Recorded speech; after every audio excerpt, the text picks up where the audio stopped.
This podcast contains content generated or significantly edited using artificial intelligence tools. All information is provided for general informational purposes only and reflects knowledge available at the time of publication. It does not constitute financial, investment, or legal advice.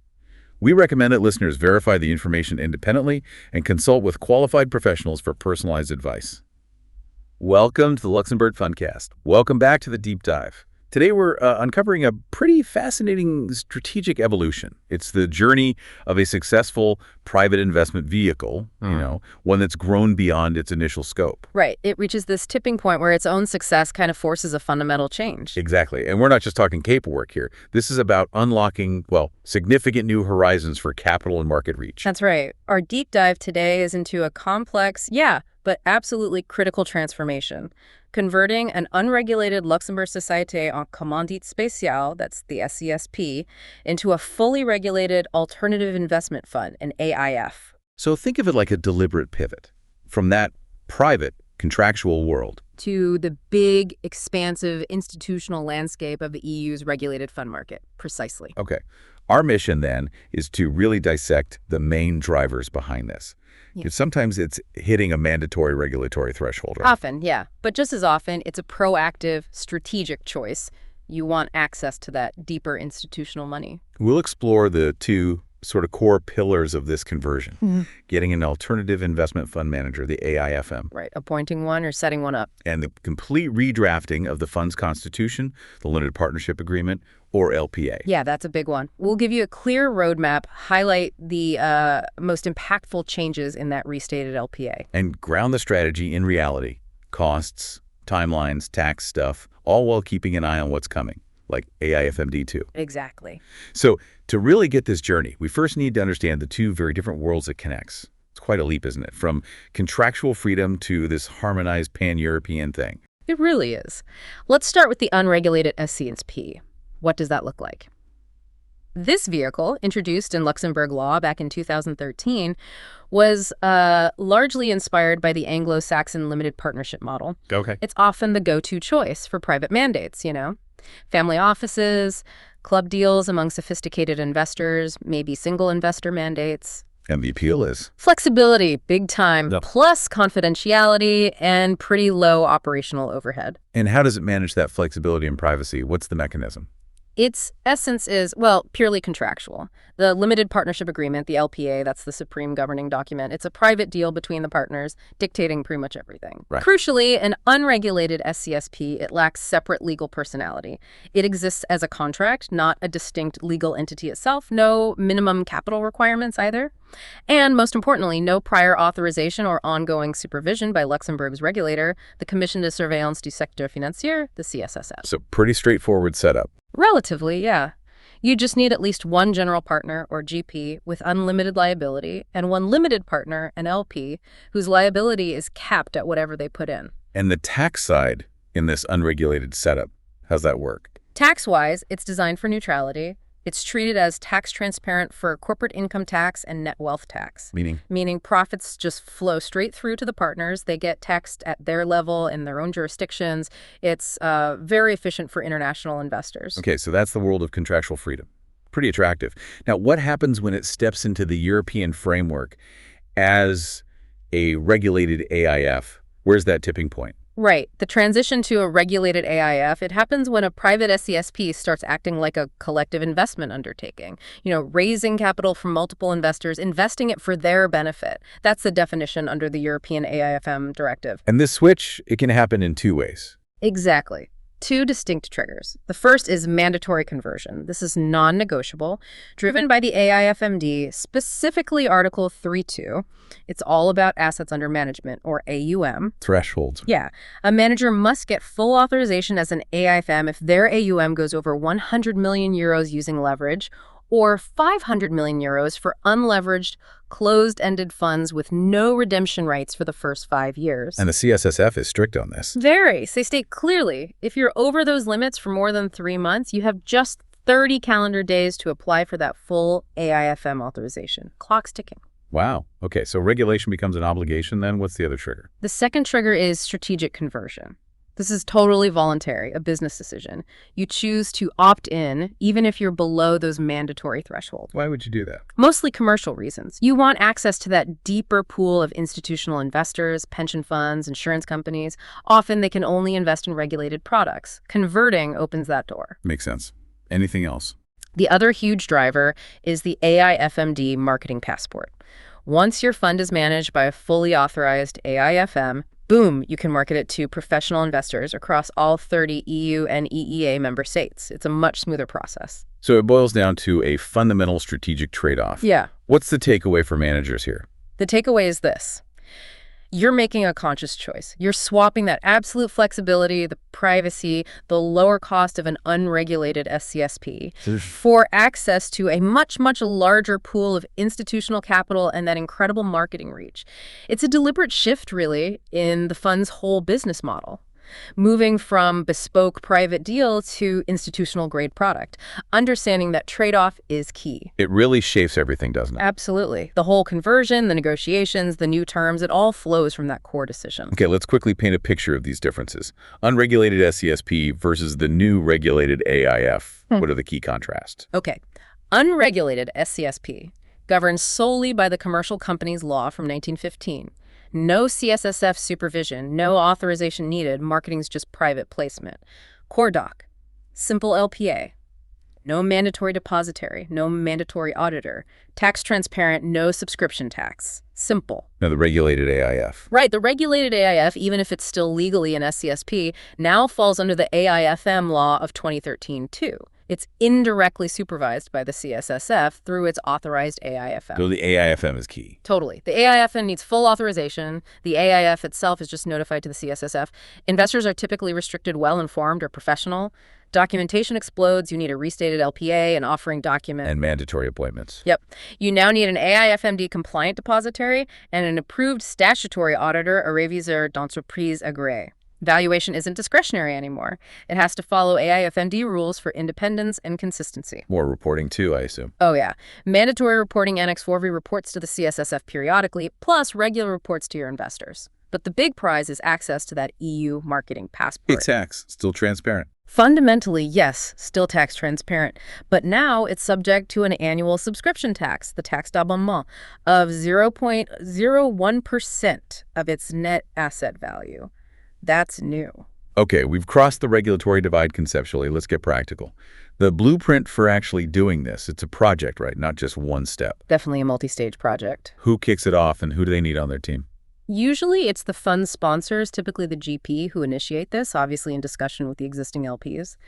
The why is that strategic reason we talked about, scaling up, getting institutional money, or hitting those mandatory AUM levels. Right. That decision needs to be formally documented. That's your project start. And building the team sounds crucial. You wouldn't try this alone. Oh, absolutely not. You need external advisors, pronto. Experienced Luxembourg fund lawyers are number one. They often act as project managers, drafting the new docs, handling the CSSF application, advising on compliance. You just can't do it without them. A specialist tax advisor. Essential. They need to ensure the conversion itself is tax neutral, plus guide you through the new tax compliance stuff, subscription tax, complex investor reporting, all that.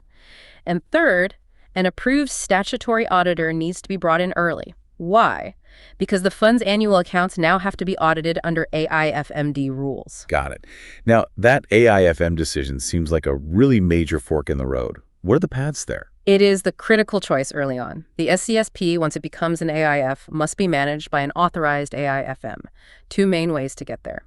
Path 1, appoint a third-party AIFM. People often call this a host AIFM or ManCo solution. Advantages. Speed is the big one. You avoid that whole lengthy CSSF authorization process for your own AIFM. You leverage their existing setup, their regulatory capital, gets you to market much faster. Disadvantages. Ongoing cost, obviously. And you do get up some control over compliance and operations to that third-party provider. Makes sense. And path 2? Path 2 is to seek authorization for an in-house AIFM. So the sponsors set up their own AIFM entity. F is there. Maximum control, and long-term, for larger operations, it can actually be more cost-effective. But always a but. Yeah, it's a serious undertaking.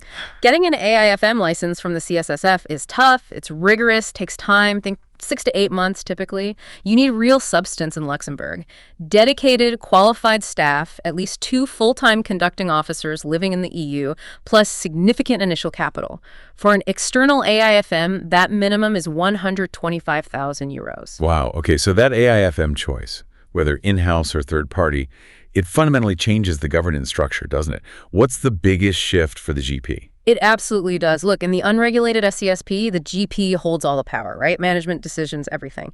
The biggest shift, the thing GPs really need to get their heads around, is moving from that GP-centric control to AIFM-centric regulatory responsibility. So the AIFM takes the regulatory heat. Exactly. The AIFM becomes the legal entity ultimately on the hook with the CSSF for full AIFMD compliance. Their duties are massive and non-delegable. Portfolio management, risk management, valuation, regulatory reporting. The GP's role often gets redefined contractually. They might become a delegated investment advisor to the AIFM. It's a profound change, and it needs to be crystal clear in the new legal docs. Okay, strategies decided, team assembled. Then you have to actually talk to the CSSF. How does that regulatory process work? Right. From the CSSF's perspective, they treat this like setting up a brand new undertaking for collective investment, a UCI. The main focus is authorizing the manager, the AIFM, and then getting the notification for the fund, the AIF. And it's all digital now. Yep, all electronic via the CSSF's eDesk portal. That includes a really important AML-CFT market entry form, anti-money laundering, counter-terrorist financing. Got to get that right from the start. What kind of documents are they looking for? Okay, if you're going for that in-house AIFM, you need a full authorization file. The CSSF has a detailed application questionnaire you follow. It includes draft articles for the AIFM, a solid business plan, CVs for the directors, proof of that substance we talked about, all your internal policies, the works. And once the AIFM is approved, or if you use a third party, then that authorized AIM notifies the CSSF that it's taking on the management of this new AIF. That notification has to happen within 10 working days of the management mandate starting. It needs to include the AIF's core documents, the final, executed, restated LPA, the offering document or prospectus, and the details of who the depositary is. Is the review process smooth, or is there back and forth? Oh, expect back and forth. It can be very iterative. The CSSF does a thorough review, and they'll likely have questions, requests for clarification, all handled via eDesk. This is why submitting a really complete, high-quality file up front is so important, avoids major delays. And then, hopefully, approval. Yeah, once they're satisfied, the CSSF issues an end-of-examination notice. Then you provide the final, signed documents, and they give the official accreditation. The AIFM and the AIF get listed publicly. You're officially regulated. Okay, let's dive into the legal core of this, that transformation of the original LPA. You mentioned a master fund concept. What's that about? Right, so the lawyers don't start with a blank page. That would be inefficient. Instead, they typically start with a robust, market-tested, already AIFMD-compliant LPA template. Think of it as a master agreement, the kind used for big institutional funds like SIFs, specialized investment funds, or RAFs, reserved alternative investment funds. And they adapt that. Exactly. They tailor that master template to the specific fund. This approach ensures all those complex AIFMD requirements are built in right from the beginning. And the SCSP's contractual flexibility actually makes it really well suited for this kind of comprehensive redraft. How does the fundamental nature of the LPA change, though? Huge change. The original LPA, it was just a private contract between partners. The restated LPA, it becomes, well, almost a quasi-regulatory document. How so? It has to be reviewed and formally accepted by the AIFM, the depositary, and the auditor. They all rely on it to do their jobs under the regulations. A copy even goes to the CSSF. And crucially, it must explicitly state that it incorporates and defers to the mandatory rules of the AIFM law. Clauses that used to be freely negotiated are now constrained by these regulatory principles. It's not just a commercial deal anymore. It's a key piece of the fund's compliance framework. Let's hit some of the most impactful changes clause by clause in this restated LPA. Beyond just adding definitions like AIFM, what are the big shifts people will see? Okay, yeah, you'll see entirely new sections. Obviously, the explicit appointment of the AIFM and the depositary. These aren't just placeholders. They define those core non-delegable duties, portfolio and risk management, compliance oversight for the AIFM, safekeeping, cash flow monitoring for the depositary. And for the GP, what's the negotiation point there? Often it's about finding that balance. How much regulatory authority did the AIFM need versus how much influence can the GP retain, now probably acting as the delegated investment advisor? That's a key discussion. What about things like valuation and liquidity? Big changes there. Big time. Valuation of assets moves away from just GP discretion. Now, it needs a formal AIFMD compliant valuation policy. Yeah. This ensures independence, consistency. Maybe you need an external valuer involved. Operationally, that's a significant shift. And liquidity. Similar story. Liquidity management needs a formal policy too, especially for open-ended funds. It has to specify AIFMD compliant tools, think redemption gates, notice periods. For LPs, the focus is fairness and transparency. For the GP, it's about maintaining some operational flexibility within those rules. Okay, what about investor information and, crucially, the economics? Right. Investor information and reporting becomes much more structured. You have mandatory AIFMD pre-investment disclosures, and those audited annual reports are required within 6 months of year-end.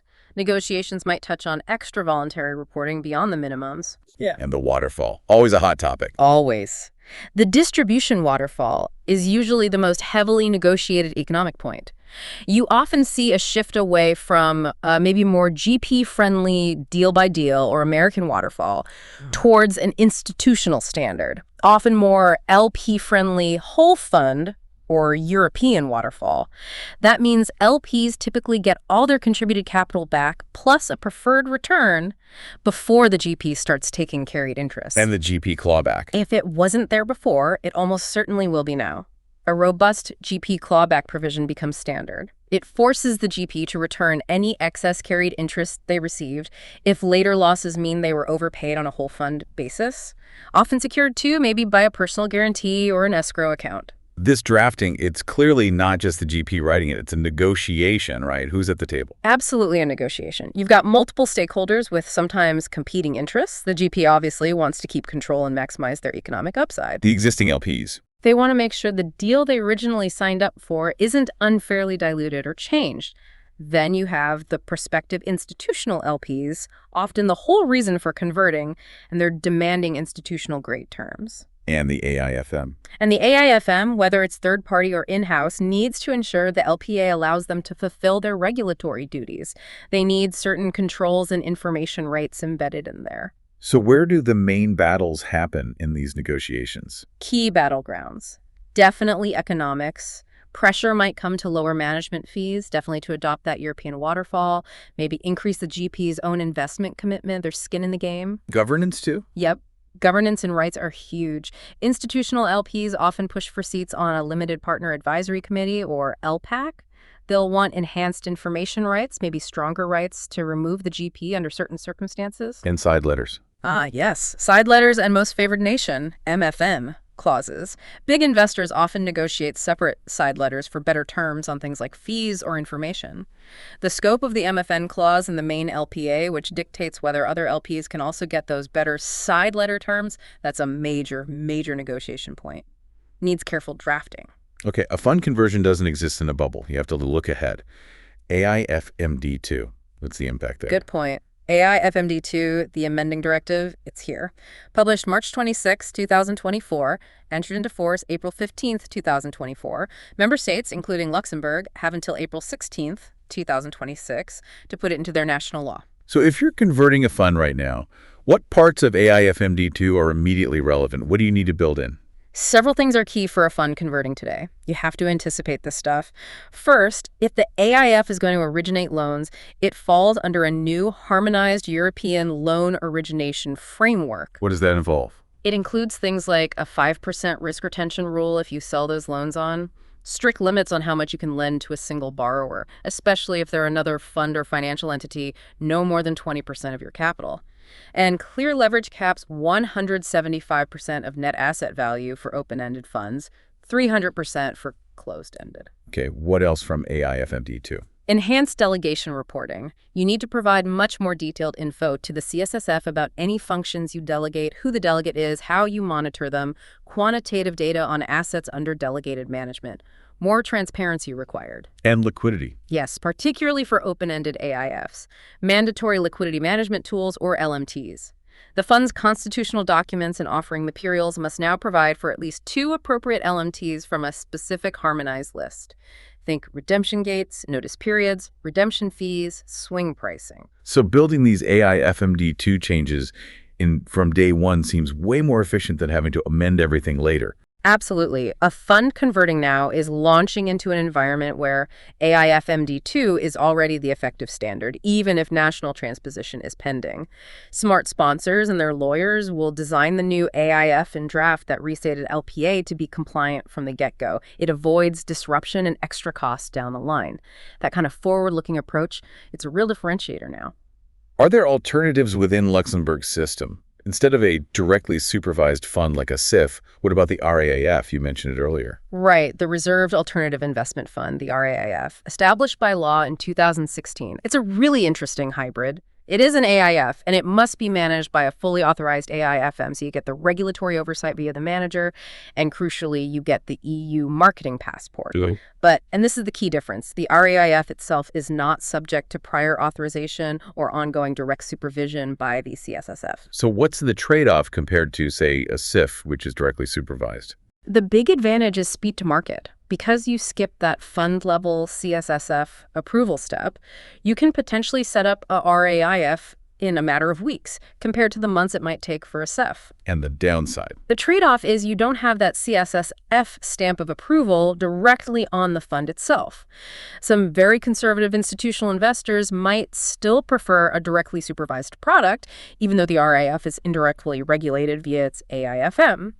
But for a sponsor converting an unregulated SCSP, the RAIF is a really compelling option. You get AIFMD compliance, you get the EU passport, but with a significantly faster, maybe cheaper setup. Okay, let's bring this all down to earth. Timelines, costs, tax. What does a realistic project plan look like for this kind of conversion? Yeah, it's definitely multi-threaded. The total time really hangs on that AIFM decision. But roughly, phase 1, the decision and planning, maybe 1 to 4 weeks. And the AIFM part? That's the big variable. Phase 2, AIFM setup or onboarding.